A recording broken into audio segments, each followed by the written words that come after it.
नमस्कार, आप देख रहे हैं गार्डनिंग एस्थेटिक्स। मैं हूं अनीता दिनेश। बहुत सारे फ्रेंड्स की क्वेरीज आ रही थी कि क्रोटॉन्स में प्रॉब्लम हो रही है, कभी पत्ते जल रहे हैं, कभी प्लांट मर रहा है और कभी बहुत ज्यादा जल्दी पानी एब्जॉर्ब हो जाता है, शाम तक पत्तियां ड्रूपी हो जाती हैं। इस तरह के तमाम ऐसी चीजें आ रही थी जो समर केयर से रिलेटेड हैं। और वैसे भी इस बार जो गर्मी है वो कुछ ज्यादा ही प्रचंड है, यानी कि बहुत ज्यादा इंटेंसिटी उसकी बहुत ज्यादा है। और हम ये जानते हैं कि जो ट्रॉपिकल प्लांट्स होते हैं वो गर्मी तो झेल लेते हैं, पर ड्राइनेस से उनको दिक्कत होती है और बहुत तेज सीधी धूप कई बार उनके पत्तियों को जला देती है। क्योंकि ज्यादातर प्लांट्स जो हम लगाते हैं ट्रॉपिकल, वो बड़े प्लांट्स के नीचे उगते हैं, यानी कि घने जंगलों में जो बड़ी ट्रीज होते हैं उनके नीचे उगने वाले ये प्लांट्स होते हैं।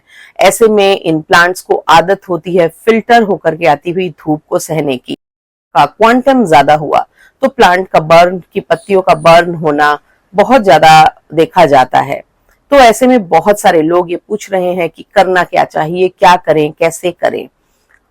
और सच बात तो ये है कि इस बार तो मेरे भी प्लांट्स कुछ थोड़ी खराब स्थिति में, अदरवाइज मेरे प्लांट्स, क्रोटॉन के प्लांट्स, कभी भी गर्मियों में उनकी पत्तियां नहीं जलती थी और उनमें प्रॉब्लम नहीं आती थी। पर इस बार गर्मी बहुत नॉर्मल से ज्यादा है, बहुत सारे प्लांट्स में ये प्रॉब्लम आएगी, पर उससे डिसअपॉइंट होने की जरूरत नहीं है।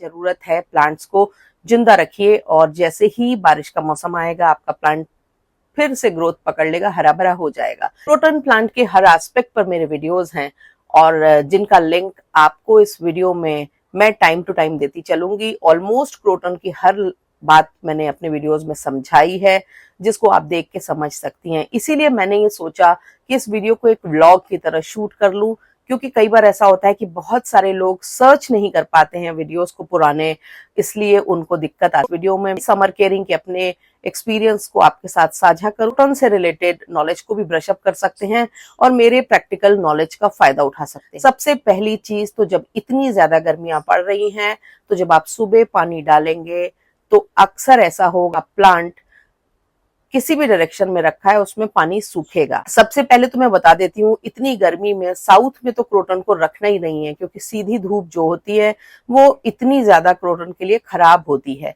और खासकर आफ्टरनून्स में। तो एक तो साउथ में बिल्कुल मत रखिए, पर हर आदमी के पास ज्यादा स्पेस नहीं है। अगर आपकी बैल्कनी साउथ फेसिंग है तो आप वॉल की साइड रख दीजिए, ताकि सीधी धूप वहां पर ना जाकर के अपोजिट साइड हो जाए वो प्लांट। और बहुत सारे प्लांट के बीच में अपने प्लांट को रख दीजिए, जिससे कि सीधे बेयर होकर के वो धूप के संपर्क में ना आए। अब अगर आपने वेस्ट में रखा होगा तो ये प्रॉब्लम आएगी कि आपके प्लांट की पत्तियां शाम तक ड्रूपी होंगी, क्योंकि बहुत ज्यादा पानी, तुरंत ही पानी उड़ जाता है या प्लांट कंज्यूम कर लेता है, और जो एक्स्ट्रा वाटर होता है वो तुरंत ही इवेपोरेट हो जाता है। ऐसे में आपको जरूरत पड़ेगी कई बार सुबह शाम दोनों टाइम पानी डालने के। पर यहीं पर ये प्रॉब्लम भी आती है कि पानी अगर ओवर हो गया तो प्लांट में रूट रॉट होने लगेगी। तो इसलिए ये भी बहुत ध्यान रखना है कि पानी जब एक बार डालें तो थॉरोली डाल दीजिए, और दूसरी बार अगर डालने की जरूरत हो तो पत्तियों पे हल्की सी फुहार। रात भर के लिए प्लांट जो है वो रिजुविनेट हो जाएगा, फिर सुबेरे तो आप थॉरोली वाटरिंग करेंगे ही, रात में पानी ज्यादा उड़ेगा भी। दूसरी चीज, कलर्स में फर्क आएगा, क्योंकि धूप बहुत तेज है, पत्तियों का कलर उड़ा लेगी और इससे आपको लगेगा कि आपके प्लांट की पत्तियों का कलर उड़ रहा है। पत्तियां नई जो निकलेंगी वो ग्रीन काफी निकलेंगी, क्योंकि धूप ज्यादा होने से क्लोरोफिल ज्यादा बढ़ेगा तो पत्तियों के कलर्स में भी चेंजेस आएंगे।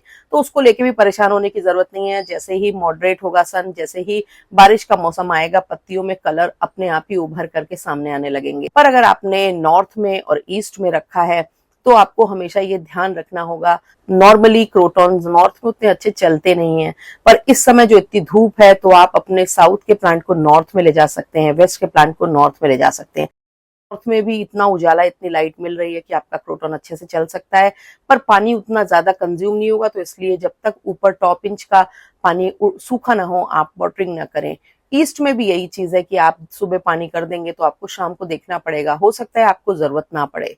पर यह है कि कुछ प्लांट्स के बीच में रख देने से धूप से वो कम प्रभावित होगा। आजकल तो 8-9 बजे भी इतनी तेज धूप हो जाती है कि जितनी विंटर्स में दोपहर में भी नहीं होती है। तो प्लांट को एडजस्टमेंट के इश्यू तो होंगे ही, और क्रोटन जो है वो एक फिनिकी प्लांट है, यानी कि वो कब कैसा रिएक्ट करेगा हम जान नहीं पाते हैं।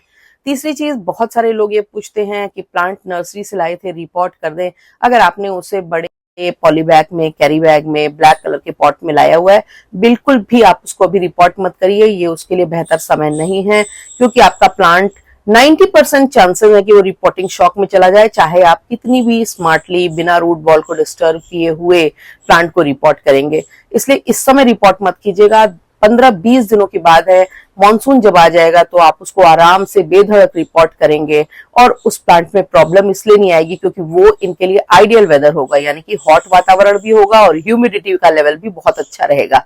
ऐसे आपका प्लांट स्ट्रेस में नहीं जाएगा, रिपोर्टिंग शॉक में नहीं जाएगा। और एक बात जो बड़ी इंपॉर्टेंट है फर्टिलाइजर की, इस समय अभी सारे प्लांट्स, चाहे वो ट्रॉपिकल हैं चाहे वो सब ट्रॉपिकल हैं, इस बार जो गर्मी है वो थोड़ी एक्सेप्शनल है, तो इनकी आदत हमारे प्लांट्स को नहीं है। मैं आपको ईमानदारी से बताऊंगी, कभी भी मेरे प्लांट्स की पत्तियां बर्न नहीं होती थी, इक्का दुक्का कुछ हो जाए, पर इस बार ऑलमोस्ट मेरे बहुत सारे प्लांट्स ऐसे हैं जिनकी पत्तियों को बर्न होने से, जिनकी पत्तियों को काला पड़ने से, पीला पड़ने से मैं नहीं रोक पा रही हूँ।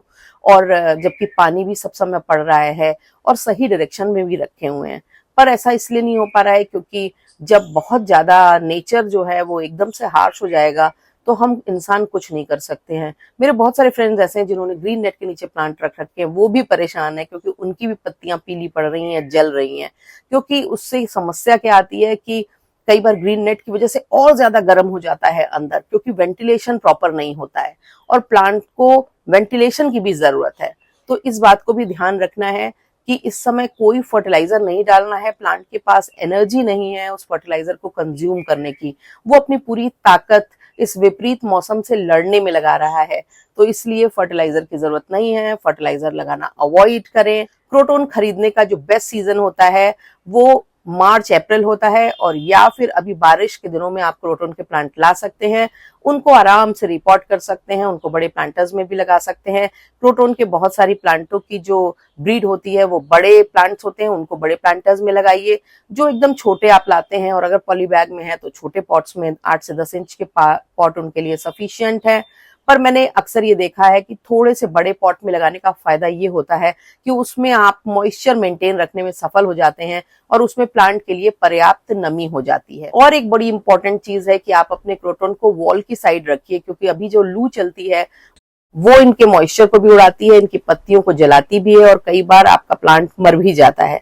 तो अगर आपका प्लांट दीवार के साइड होगा तो हवा उसको क्रॉस नहीं कर पाएगी, तो गर्म हवा कम लगेगी। दूसरा, स्टैंड पे अगर आपका प्लांट रखा है तो आप उसको मिट्टी की क्यारी में ले जाके रख दीजिए या ग्राउंड लेवल पे रख दीजिए, क्योंकि ग्राउंड लेवल पे या मिट्टी की क्यारी में प्लांट को गर्मी कम लगेगी। क्योंकि जब हम स्टैंड पे रखते हैं तो पॉट में नीचे से भी गर्मी आती है, ऊपर से भी गर्म हवा लगती है, और मिडिल से भी गर्म हवा लगती है, और ऊपर से सन की तेज धूप लगती है। तो यानी कि प्लांट को 3 तरफ से मार पड़ती है। अगर अभी तक आपने मेरे चैनल को सब्सक्राइब नहीं किया है तो मेरी गुजारिश है कि चैनल को सब्सक्राइब कर लीजिए, बेल आइकन जरूर पुश कर दीजिएगा, ताकि गार्डनिंग से जुड़े हुए मैं जो भी वीडियो अपडेट करूं वो आप तक पहुंचे। वीडियोस पसंद आने पर उनके लिंक को अपने गार्डनिंग लविंग फ्रेंड्स के संग शेयर करना, वीडियो को लाइक करना और वीडियो पे कमेंट करना बिल्कुल भी मत भूला करें, क्योंकि जब आप ऐसा करते हैं तो हमारे वीडियोस की रीच बढ़ती है, वो ज्यादा लोगों तक पहुंचते हैं। Thank you very much.